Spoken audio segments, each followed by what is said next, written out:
The affair that changed everything. Intro. Have you ever looked at your spouse and wondered if they're capable of betraying you? What if I told you that the person sleeping next to you every night might be living a completely different life? During the day. Tonight, I'm sharing a story that will make you question everything you think you know about love, trust, and the dangerous power of forbidden desire. This is the true story of Emma and David, a couple who seemed to have it all, until one passionate encounter destroyed everything they'd built together. Get comfortable, because this emotional roller coaster will leave you breathless and questioning every relationship you've ever had. The story. Emma Rodriguez had always been the perfect wife. 10 years of marriage to David, 2 beautiful children. A successful career as a marketing executive, and what everyone called the perfect life. But perfection, as Emma was about to discover, can be the most dangerous prison of all. It started on a rainy Tuesday morning in October.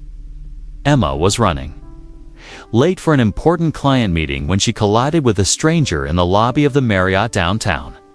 Coffee splashed everywhere, expensive documents scattered across the marble floor. And there she was, face to face with the most intensely blue eyes she'd ever seen. "I'm so sorry," the man said, immediately dropping to his knees to help gather her papers. His voice had a slight accent, something European, maybe Italian. "Please, let me pay for your dry cleaning." Emma found herself staring at his hands as he collected her documents. Strong, elegant fingers, no wedding ring. She shook herself back to reality. "It's fine, really. I should have been watching where I was going. Alex Moretti," he said, extending his hand with a smile that made her heart skip in a way it hadn't. "In years, Emma," she replied, taking his hand and feeling an electric shock that had nothing to do with static electricity. That handshake lasted exactly 3 seconds too long. They both knew it. Alex was in town for 6 months, consulting for a tech startup. He was charming, intelligent, and everything David wasn't. Where David was predictable and safe, Alex was spontaneous and dangerous. Where David spoke in budget reports and mortgage payments, Alex spoke in poetry and passion.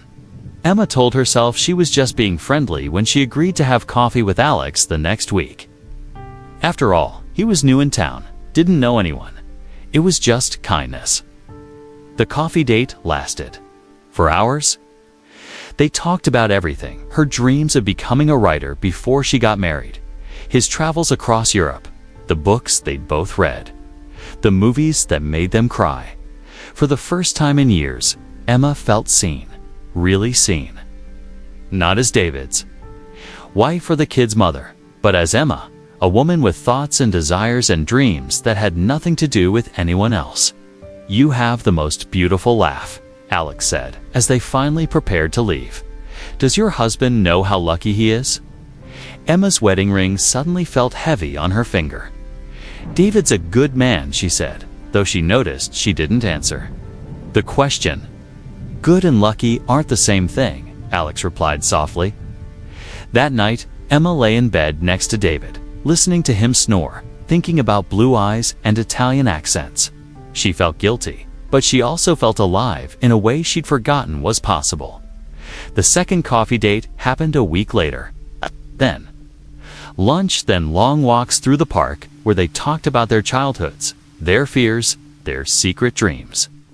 Emma found herself checking her phone constantly, waiting for Alex's texts. She started buying new clothes, wearing perfume again, caring about how she looked in a way she hadn't since her early 20s. "You seem different lately," David commented one evening over dinner. "Happy? Did you get a promotion?" Emma nearly choked on her wine. "It's feeling good, I guess." But David had already returned to his phone, scrolling through work emails even at the dinner table. He didn't notice the way Emma's hand trembled as she set down her glass.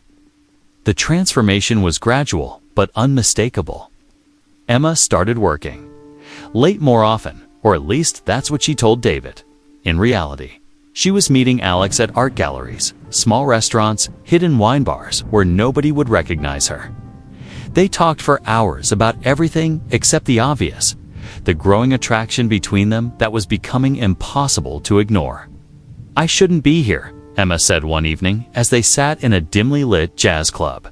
She'd been drinking wine, and her defenses were down. "Why?" Alex asked, though they both knew the answer. "Because I'm married, because I have children, because this is wrong." Alex reached across the table and touched her hand. The simple contact sent fire through her veins. "Feeling alive isn't wrong, Emma. You were disappearing before we met. I could see it in your eyes that first day you were fading away." He was right, and that terrified her. She was fading away, had been for years.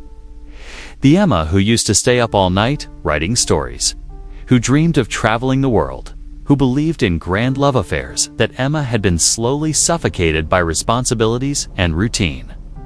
"My marriage isn't perfect," she admitted. "But David loves me. He's a good father. We have a life together. But do you love him?" Alex asked gently. Emma opened her mouth to say yes. Of course she did. But the words wouldn't come. When had she stopped loving David? When had their relationship become just a series of shared responsibilities and polite conversations? "I don't know anymore," she whispered. That was the night everything changed. Alex walked her to her car, and as she fumbled with her keys, he gently turned her around. For a moment, they just looked at each other, both knowing they were standing at a crossroads that would change everything. "Emma," he said softly, cupping her face in his hands. She should have pulled away, should have gotten in her car and driven home to her husband and children, should have blocked Alex's number and never seen him again. Instead, she kissed him. The kiss was everything, desperate, passionate, full of all the longing and desire she'd been suppressing for months. When they finally broke apart, both were breathless. "I've been wanting to do that since the moment I met you," Alex whispered against her lips. "So have I," Emma confessed, shocking herself with her honesty. They made love that night in Alex's hotel room, and Emma discovered a part of herself she'd forgotten existed. With Alex, she wasn't careful or responsible or practical. She was wild and passionate and completely, utterly alive. Afterward, as she lay in his arms, Alex traced lazy patterns on her bare shoulder. "Leave him," he said quietly. "Alex, I can't just leave him," he repeated more urgently. "Come with me to Italy when my contract ends. We could have a real life together. No hiding, no lies, no pretending." Emma's heart soared and broke at the same time. The fantasy was tempting, running away with Alex, starting over, choosing passion over security. But reality was waiting at home in the form of 2 sleeping children and a husband who trusted her completely. "I need time to think," she said. But time was the one thing they didn't have. The affair continued for 3 months. 3 months of stolen moments, secret phone calls, and a double life that was exhausting and exhilarating in equal measure. Emma became an expert at lying to David, to her children, to herself about what she was doing and why. She told herself she deserved this happiness after years of putting everyone else first. She told herself David wouldn't understand that he'd never given her the passion and excitement she craved. She told herself a lot of things to justify the betrayal that was eating her alive from the inside out. The truth was, the guilt was consuming her.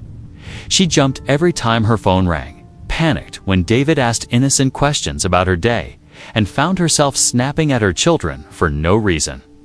The secret she was carrying was poisoning everything it touched, but she couldn't stop. Alex had awakened something in her that had been dormant for years. With him, she felt beautiful, desired, interesting. With David, she felt invisible. The end came suddenly and brutally. Emma had told David she was working late again, but she was actually at Alex's hotel, wrapped in his arms after another passionate evening together.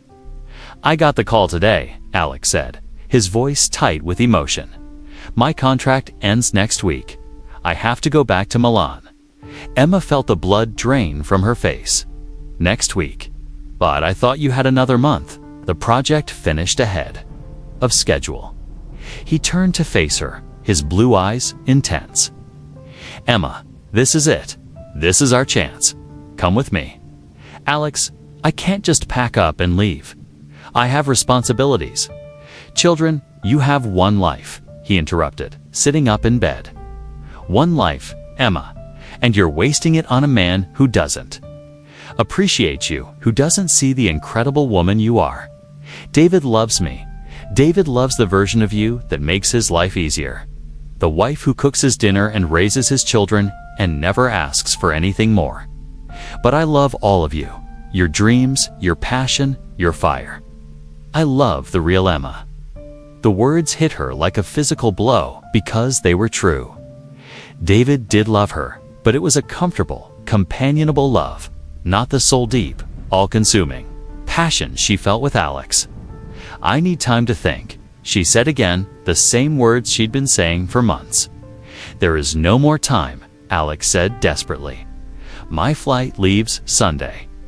It's now or never, Emma. Choose me. Choose us. Choose yourself. For once in your life. Emma kissed him, tasting salt from tears she didn't realize she was crying. I love you, she whispered, the first time she'd said the words out loud. Then come with me. Emma drove home in a daze, Alex's ultimatum echoing in her mind. The house was dark when she arrived. David and the kids had gone to bed hours ago. She stood in her driveway, looking at the life she'd built, trying to imagine walking away from all of it. Inside, she found David asleep on the couch, his laptop still open beside him. He'd been working late too, probably paying bills or reviewing their budget. The sight of him rumpled and vulnerable in sleep made her heart ache with guilt and confusion. She gently shook him awake. David, come to bed. He opened his eyes and smiled at her with such trust and love that she almost broke down right there. How is your day? He asked sleepily as they walked upstairs together. Fine, she lied, the word tasting like ash in her mouth. Emma lay awake all night, staring at the ceiling, thinking about the choice she had to make. She could stay with David, end the affair, and try to rebuild her marriage. It would mean giving up the most passionate love she'd ever known, but keeping her family together. Or she could leave with Alex, follow her heart, and start a new life built on desire and dreams.